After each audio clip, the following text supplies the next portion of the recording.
Hi everyone. जैसा कि आप लोग जानते होंगे या सुना होगा, राष्ट्रीय राजधानी क्षेत्र दिल्ली सरकार means government of national capital territory of Delhi. DSSB में जो भी सरकारी परमानेंट भर्ती है, डीएसएसबी मीन्स दिल्ली सब ordinate service selection board, short में डीएसएसबी के नाम से जानते हैं। सरकारी परमानेंट भर्ती जो भी आई है मैं इसके बारे में डिस्कस करूंगा। अब सरकारी परमानेंट भर्ती कौन सी है आप लोग देख रहे होंगे, नर्सिंग ऑफिसर की है।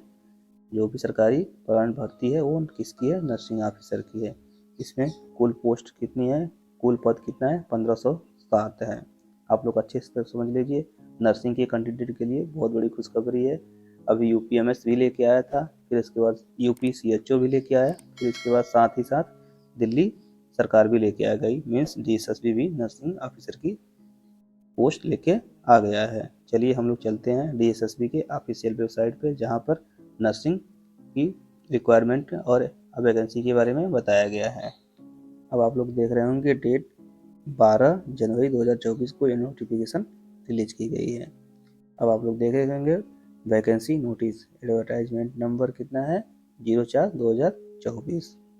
अब इम्पोर्टेंट नोट में only online application will be accepted, मतलब ऑनलाइन के थ्रू ही आपका एप्लीकेशन एक्सेप्ट किया जाएगा। अब आप लोग देखें इंपॉर्टेंट पॉइंट डिस्कस करते हैं। आपका आवेदन ऑनलाइन आवेदन कब से स्टार्ट होगा और कब तक ऑनलाइन आवेदन होगा। जैसा कि आप लोग देख रहे होंगे 13 फरवरी 2024 से आपका ऑनलाइन आवेदन स्टार्ट होगा। मतलब आप 13 से ऑनलाइन एप्लीकेशन मतलब आवेदन कर सकते हैं। फिर कब तक कर सकते हैं, 13 मार्च 2024 तक आप ऑनलाइन आवेदन कर सकते हैं। मतलब नियर अबाउट एक मंथ, टोटली एक मंथ आपको टाइम दिया गया है, आप अपना फॉर्म फिल कर लीजिए। जैसा कि आप लोग देख रहे होंगे सीरियल नंबर 2 पे और पोस्ट कोड में क्या है, 0224, 02/24 नर्सिंग। आप नेम ऑफ पोस्ट क्या है, name of post nursing officer है। नेम ऑफ डिपार्टमेंट कौन सा है, हेल्थ एंड फैमिली वेलफेयर है। ग्रुप कौन सा है, ग्रुप बी है। अब टोटल नंबर ऑफ पोस्ट आप लोग देख रहे होंगे 1507 पोस्ट है। अब कैटेगरी वाइज डिवाइज है, इसको आप लोग देख लीजिएगा, हम दो चार बता दे रहे हैं।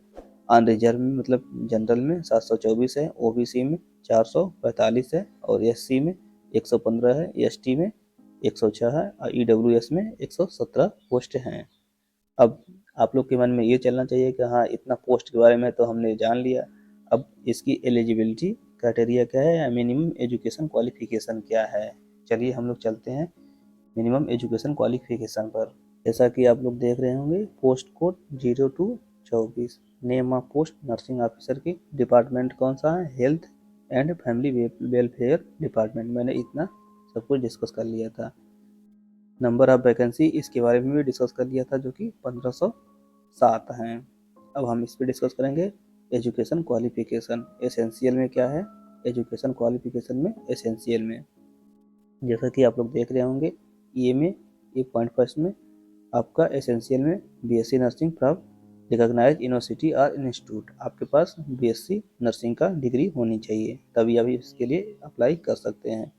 Regular course in BSc nursing from a recognise university, मतलब आपके पास बीएससी नर्सिंग होनी चाहिए और आप वो भी रेगुलर बेसिस पे होनी चाहिए। और देखिए post basic BSc nursing from the recognise university या इंस्टीट्यूट, मतलब आपके पास या बीएससी नर्सिंग हो या फिर पोस्ट बीएससी नर्सिंग हो, तो इस बीएससी नर्सिंग के और पोस्ट बीएससी नर्सिंग के कैंडिडेट एलिजिबल हैं नर्सिंग ऑफिसर के इस पोस्ट के लिए।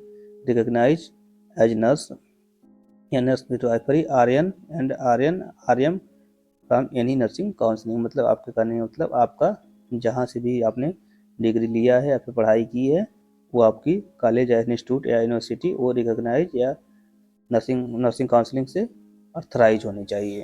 अब नेक्स्ट पॉइंट पे देखते हैं, देख रहे होंगे आप लोग रजिस्टर्ड एज नर्स और nurse midwifery RN and RM from Delhi nursing counselling at the time of appointment, मतलब आपको अपना रजिस्ट्रेशन दिल्ली सरकार के नर्सिंग काउंसलिंग में भी ट्रांसफ़र करवाना पड़ेगा। आपको सिलेक्शन हो जाता है अपॉइंटमेंट के समय, आपको अपना रजिस्ट्रेशन ट्रांसफ़र करवाना पड़ेगा। और इसमें देखिए आर भी दिया है, diploma in general midwifery from recognised board of counselling, मतलब जीएनएम के कैंडिडेट भी एलिजिबल हैं इस पोस्ट के लिए।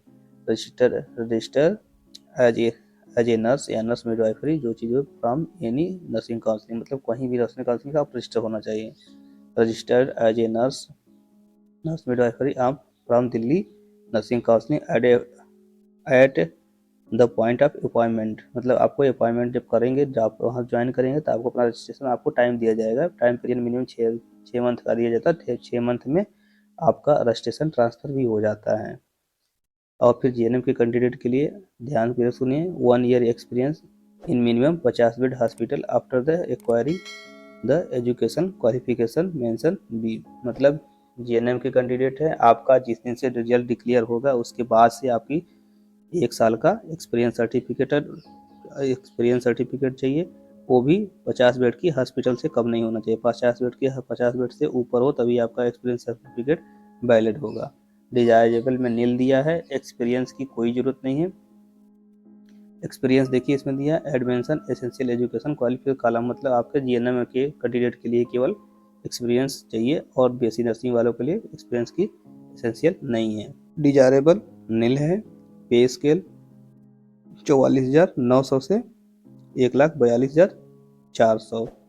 पे लेवल 7 है। ग्रुप कौन सा है? बी है, नॉन गजटेड नॉन मजिस्ट्रियल। अब आप लोग देख रहे होंगे age limit not exceeding 30 year, मतलब 30 साल से ज़्यादा आपकी एज नहीं रहनी चाहिए। Age relaxation will be given age, मतलब जो भी एज रिलैक्सेशन होगा ओबीसी या एससी या एसटी के लिए वो आपको वैलिड होगा। आप लोग के मन में ये चलना चाहिए कि इस फॉर्म आवेदन ऑनलाइन करने के लिए इसका एप्लीकेशन फ़ी कितना है। तो दिल्ली सरकार स्टूडेंट पे मेहरबान रहती है, जो कि ओनली 100 रुपये में आप इस फॉर्म को अप्लाई कर सकते हैं। दिल्ली सरकार का कोई भी डीएसएसबी का फॉर्म आता है तो 100 नियर अबाउट 100 रुपये का, जब मैंने 2-3 बार फॉर्म डाल चुके हैं, अप्लाई कर चुके हैं, इस 100 रुपये ही लगता है। इसके लिए मैं धन्यवाद देता हूँ दिल्ली सरकार को, जो कि स्टूडेंट का दर्द समझती है। यदि आप लोग को ये इन्फॉर्मेशन अच्छी लगे तो चैनल को सब्सक्राइब करिएगा। हम आप लोग तक इन्फॉर्मेशन कोई भी होगी आप लोग को तक पहुँचाने का काम करेंगे। थैंक यू, धन्यवाद।